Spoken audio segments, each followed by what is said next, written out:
Harvest time natin ngayon ang tangkong mga idol.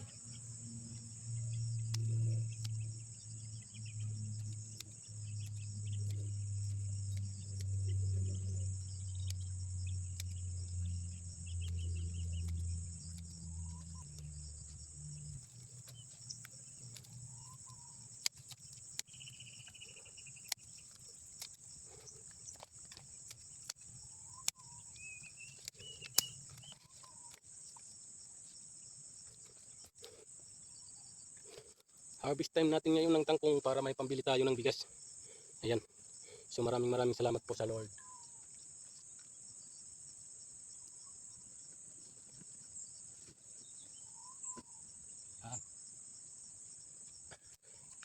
Ayan mga idol.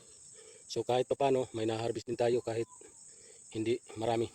So maraming salamat po sa panonood. And thank you for watching and God bless. Follow pa mo.